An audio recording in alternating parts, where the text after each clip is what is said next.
नमस्कार। आज हम उत्तर प्रदेश में सरकारी नौकरियों से जुड़े एक ऐसे सच को परत दर परत खोलेंगे जो सूचना के अधिकार यानी आरटीआई के जरिए सामने आया है। ये कहानी सिर्फ खाली पड़े पदों की नहीं है, बल्कि ये उन लाखों नौजवानों के सालों के इंतजार, उनके सपनों और एक ऐसी सरकारी व्यवस्था की है जो अब सवालों के घेरे में आ गई है।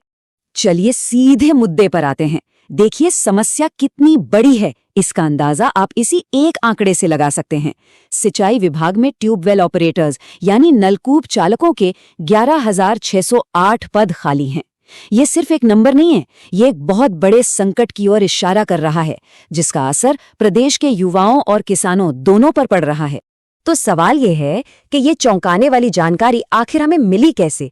इसका सोर्स है एक आरटीआई का जवाब। अब हम इस ऑफिशियल डॉक्यूमेंट के 3 सबसे जरूरी पॉइंट्स को एक एक करके देखेंगे, जिन्होंने इस पूरी कहानी से पर्दा उठाया है।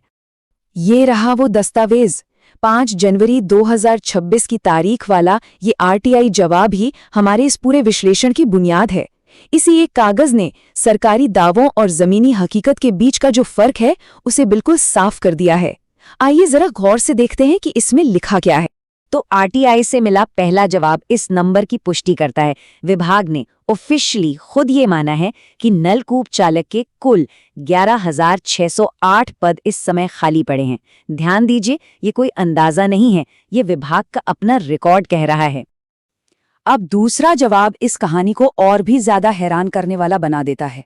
विभाग खुद ये मान रहा है कि भर्ती के लिए जो जरूरी नियम है, नलकूप चालक सेवा नियमावली 1953, वो आज भी पूरी तरह से लागू है। इसका मतलब साफ है कि भर्ती शुरू करने में कोई कानूनी नियम कानून की अड़चन है ही नहीं। नियम भी हैं, प्रक्रिया भी तय है, तो फिर ये देरी क्यों हो रही है? और अब तीसरा और सबसे चौंकाने वाला जवाब।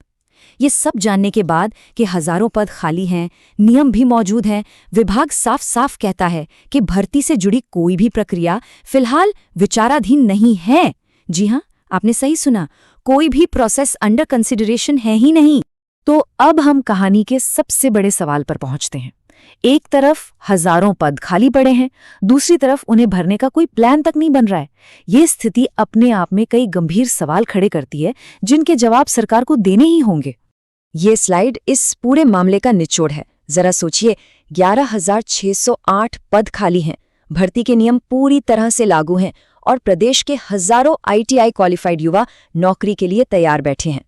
तो फिर सबसे बड़ा सवाल यही है कि आखिर सरकार भर्ती प्रक्रिया शुरू करने के बारे में सोच भी क्यों नहीं रही है? रुकावट असल में है। ये कहानी सिर्फ सरकारी आंकड़ों और नियमों की नहीं है, इसका सीधा और बहुत गहरा असर उन हजारों नौजवानों पर पड़ रहा है जो सालों से इन नौकरियों की आस लगाए बैठे हैं।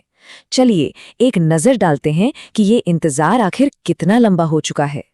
पता है, नलकूप चालकों की आखिरी भर्ती साल 2015-16 में हुई थी। तब से लेकर आज तक आप सोचिए, लगभग 1 दशक बीत चुका है। इतने लंबे समय से आईटीआई पास किए हुए युवा इन नौकरियों का इंतजार कर रहे हैं, लेकिन उनके हाथ सिर्फ और सिर्फ निराशा ही लगी है।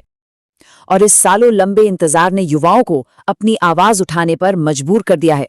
वो अब चुप नहीं है, वो मुख्यमंत्री को चिट्ठियां लिख रहे हैं, सोशल मीडिया पर कैंपेन चला रहे हैं और हर मुमकिन तरीके से सरकार तक अपनी बात पहुंचाने की कोशिश में लगे हुए हैं। एक्शन की ये मांग लगातार तेज होती जा रही है।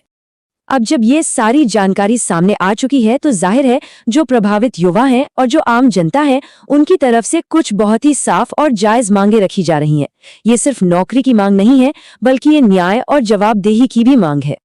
और ये मांगे बिल्कुल सीधी और साफ हैं। पहली, कि सभी 11,608 खाली पदों पर भर्ती प्रक्रिया फौरन शुरू की जाए। दूसरी, सरकार जनता को ये बताए कि इतने सालों से भर्ती क्यों नहीं हो रही है। तीसरी, युवाओं के भविष्य से ये जो खिलवाड़ हो रहा है, उसे बंद किया जाए। और सबसे जरूरी, प्रदेश के किसानों के लिए सिंचाई की व्यवस्था को ठीक से चलाया जाए, जिसके लिए ये नलकूप चालक बहुत जरूरी हैं। और आखिर में हम उसी एक सवाल पर लौटते हैं जो आज उत्तर प्रदेश का हर युवा पूछ रहा है। ये सवाल सिर्फ नलकूप चालक भर्ती का नहीं है, ये सरकारी सिस्टम की जवाबदेही का सवाल है। सरकार कब जागेगी और कब इन हजारों युवाओं को उनका वो संवैधानिक अधिकार देगी जिसका वो बरसों से इंतजार कर रहे हैं? ये एक बहुत बड़ा सवाल है।